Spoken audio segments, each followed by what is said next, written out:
Aéroport Tunis-Carthage. La peur a failli me faire renoncer à participer au rallye Alissa Tunisie. Le mail de Mehdia m'a convaincu de venir.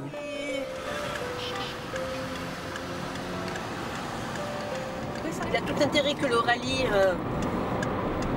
se passe bien. De toute façon, la première édition, ça s'est super bien déroulé. Demain, nous avons une étape de Bizerte Madrid. Au départ, ça va se faire devant le port, le petit port de Bizerte.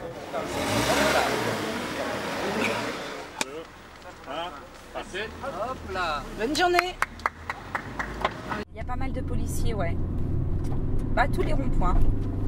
Et comme il y a pas mal de ronds-points... parce que les ronds-points où il n'y en a pas, on a réussi à se perdre. Ouais, c'est vrai en plus. On n'est plus à l'abri nulle part, par contre. Ouais. Voilà. Je pense pas que ça fasse partie de notre quotidien, parce qu'on n'est pas quand même en temps de guerre. Mais voilà, ça peut exploser à n'importe quel endroit.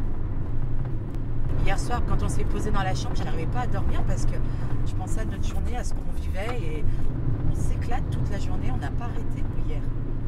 Et je pense que même s'il devait arriver quelque chose, ben, je mourrais heureuse.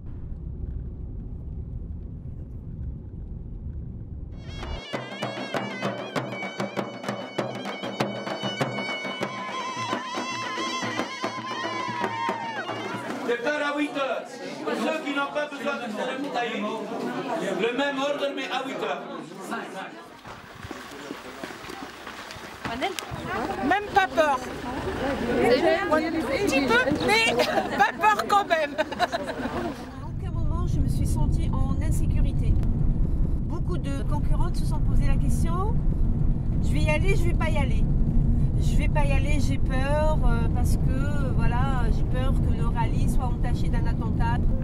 Si j'ai un conseil à donner, n'ayez pas peur parce que franchement, la peur c'est une prison. Elle va juste vous empêcher de vous faire plaisir, vous empêcher de vivre vos rêves.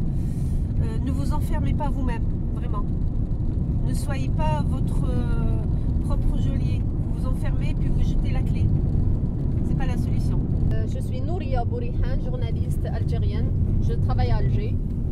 Quand il y a eu l'attentat à Tunis en début de l'été, c'était une campagne généralisée à Alger de venir massivement en Tunisie pour ne pas lui casser son économie basée sur le tourisme. C'était un défi pour le terrorisme, un défi pour tout le monde. On est là, on est debout, on va défier ce terrorisme et vous allez voir que c'est lui qui va avoir peur de nous et non pas le contraire. Donc je suis venue vraiment en soutien avec ma copilote Jida à nos sœurs tunisiennes. Et aussi leur dire qu'il ne faut pas laisser la peur nous gagner parce que si tu laisses la peur te gagner, tu ne fais plus rien dans ta vie, tu n'avances plus. Et moi je le vis continuellement dans le pays où j'habite en Côte d'Ivoire. On a eu la guerre civile et je ne me suis pas laissée déstabiliser. En pleine guerre civile, moi je suis restée chez moi à la maison, justement me battre contre tous ces gens qui veulent nous inculquer la peur et la soumission. On n'a pas à avoir peur. Plus on affronte la peur et moins elle existe. La peur, plus tu recules et plus elle grossit, et parfois même de manière fantasmagorique, comme les touristes qui viennent pas en Tunisie en pensant qu'il y a tous les jours des attentats, alors qu'il y a eu un attentat, 2 attentats comme en France. Donc tout est relatif dans la peur.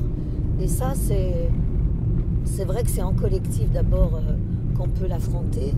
Mais individuellement, il faut continuer à vivre et avancer, à progresser comme tout être humain a envie de le faire. C'est-à-dire que l'homme est voué à progresser. Donc peut-être qu'ils retardent quelque chose, mais ils gagneront pas, ça c'est sûr. À l'issue de cette aventure, la peur, elle s'est transformée en moteur. Parce qu'à la rencontre des gens qui sont ici tous les jours, en échangeant sur leur quotidien, je repars en laissant la peur derrière moi. Parce que finalement, ce qu'il faut refuser, c'est de s'empêcher de vivre. Le terrorisme, c'est partout. Et déjà qu'on le subit, je trouve dommage d'entretenir cette peur, parce que ce serait leur donner raison.